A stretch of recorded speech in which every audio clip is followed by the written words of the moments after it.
அதுக்கு வந்து பார்த்திங்கன்னா நல்லா வந்து கிரேவி ஆட்டமே இருக்கும். இப்படி தான் இருக்கணும். அப்போனா தான் கம்மஞ்சோரோட சாப்பிடும்போது சூப்பராக இருக்கும். வியூவர்ஸ், இன்றைக்கி நம்ம கம்மஞ்சோருக்கு வந்து முருங்கைத்தலை குழம்பு வைக்க போகிறோம். கிராமத்தில் கம்மஞ்சோருக்கு இந்த குழம்பு தான் வந்து வைப்பாங்க. இதுக்கு வந்து பார்த்திங்க அப்படின்னா நம்ம பருப்பு ஃபஸ்ட்டு வேக வைக்க போகிறோம். பருப்போட மஞ்சத்தூள், விளக்கெண்ணெய், பூண்டு எல்லாத்தையும் நம்ம போட்டுக்கிட்டோம். இந்த தண்ணி வந்து பார்த்திங்க அப்படின்னா சாப்பாட்டுக்கு அரிசி ஊற வைப்போம்ல அந்த தண்ணி. அந்த தண்ணியில் வந்து நீங்கள் பருப்பு வச்சிங்க அப்படின்னா நல்லாயிருக்கும். நல்லா தண்ணி வந்து நல்லா திக்காக வரும்.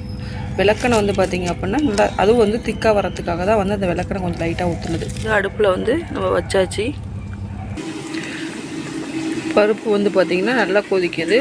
நம்ம இன்றைக்கி யூஸ் பண்ணியிருக்க பருப்பு வந்து பார்த்திங்க அப்படின்னா ரேஷனில் கொடுப்பாங்களா அந்த முட்டை பருப்பாட்டம் இருக்கும் பாருங்கள், அந்த பருப்பு இலை பருப்புன்னு சொல்லுவாங்க, அதுதான் யூஸ் பண்ணியிருக்கோம். நீங்கள் துவரம் பருப்பு போட்டும் செய்யலாம். பருப்பு வெந்துருச்சு, அதனால் நம்ம தக்காளி இதோட சேர்த்து வேக வைக்கிறோம். தாளிப்பு மட்டும் பார்த்திங்கன்னா வெங்காயம் போட்டு அப்படியே தாளிச்சிக்கலாம் அப்படின்றதுக்காக. தக்காளியும் பருப்பு வந்து வெந்துருச்சு. இப்போ நம்ம என்ன பண்ண போகிறோம்னா முருங்கைத்தலையை வந்து போட போகிறோம். கல்லுப்பு வந்து கொஞ்சம் போட்டுக்கிறோம், வேணும்னா அப்புறமா நம்ம வந்து சேர்த்துக்கலாம். இது வந்து பார்த்திங்கன்னா கம்பு வந்து நம்ம அரைக்கிறோம்ல அந்த மாவு வந்து நம்ம தண்ணியில் வந்து கரைச்சிக்கிறோம். இதை வந்து பார்த்திங்க அப்படின்னா இப்போ இந்த பருப்பு வேக வச்சுருக்கும் போதுங்க அதோடு நம்ம சேர்க்க போகிறோம். சேர்க்கும் போது கொஞ்சம் கவனமாக சேருங்க, கட்டி பிடிச்சிரும். அதனால் வந்து கவனமாக சேருங்க. நல்லா தண்ணியை கொஞ்சம் நல்லா மிக்ஸ் பண்ணிக்கிட்டு சேர்த்தா கொஞ்சம் கட்டி பிடிக்காமல் வந்து உங்களுக்கு இருக்கும். இப்போ வந்து நம்ம அதை ஆட் பண்ணுறோம். அந்த மாவை வந்து ஆட் பண்ணுறோம். ஆட் பண்ணி நல்லா கிண்டி விடுங்க.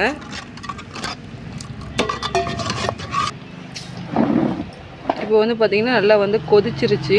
இது வந்து இறக்கி வைக்க போகிறோம். இப்போ வந்து இதுக்கு தாளிப்பு வந்து போடுறது. இப்போ தாளிப்பு கரண்டில் யூஸ் பண்ணலாம், நம்ம தாச்சி யூஸ் பண்ணி தான் தாளிக்க போகிறோம். இப்போ வந்து பார்த்திங்கன்னா தாளிக்கு வந்து எண்ணெய் ஊற்றியாச்சு, வந்து போடுறோம்.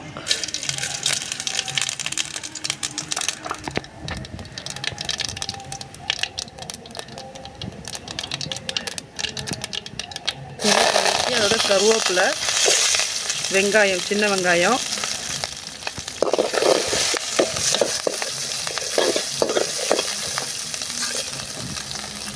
அதோட வரமிளகா கிள்ளி போடுறோம். கருவேப்பிலை நம்ம இப்போ போடுறது தான். முன்னாடிலாம் வந்து பார்த்திங்கன்னா கிராமத்தில் கருவேப்பிலாம் போட்டு தாளிக்க மாட்டாங்க, நம்ம அடிஷ்னலாக போடுறோம். அதேமாதிரி ஜீரகமும் அதே மாதிரி தான். ஆனால் கொஞ்சம் வாசமாக இருக்குமே அப்படின்றதுக்காக தான் பூண்டு, ஜீரகம், கருவேப்பிலாம் போட்டது. லாஸ்ட்டாக ஃபைனல் டச்சு நீங்கள் கொத்தமல்லி தழை கூட கொஞ்சம் போட்டுக்கிட்டீங்க அப்படின்னா இன்னும் வந்து உங்களுக்கு வாசமாக இருக்கும். நல்லா வணக்கணும். நல்லா வணங்கிருச்சு. இப்போ வந்து நம்ம பருப்பு வேக வச்சுருக்கோம்ல அதோட வந்து சேர்க்க போகிறோம் அந்த கூட்டோட. இப்போ வந்து நம்ம கூட்டு ரெடி பண்ணி வச்சுருக்க பருப்பு கம்மன் மாவோட ஆட் பண்ண போகிறோம். முருங்கைத்தலையோட ஆட் பண்ணியாச்சு. தாளிக்கும் போது பார்த்திங்க அப்படின்னா மீதி அதில் கொஞ்சம் தண்ணியை ஊற்றி திருப்பி நீங்கள் என்ன பண்ணிக்கலாம் அப்படின்னா இதோட ஆட் பண்ணிக்கலாம். இப்போ வந்து திருப்பி அடுப்பில் வச்சு ஒரு கொதிய விட்டு நம்ம உப்பை பார்த்துக்கிட்டு இறக்கி வச்சிடலாம். அடுப்பில் வந்து வச்சாச்சு. இப்போ வந்து உப்பு பார்த்துங்க எப்படி இருக்குன்னு சொல்லிவிட்டு உப்பு தேவைன்னா ஆட் பண்ணிக்கலாம் நம்ம, ஏன்னா கல்லுப்பு போட்டிருக்கோம். இப்போ வந்து நீங்கள் என்ன பண்ணிக்கலாம் அப்படின்னா தூளுப்பு வேணுமா சேர்த்துக்கலாம் நீங்கள். இப்போ வந்து பார்த்திங்கன்னா நம்ம பார்க்குறதுக்கு வந்து பார்த்திங்கன்னா நல்லா வந்து கிரேவி ஆட்டமே இருக்கும். இப்படி தான் இருக்கணும். அப்போனா தான் கம்மஞ்சோரோட சாப்பிடும்போது சூப்பராக இருக்கும்.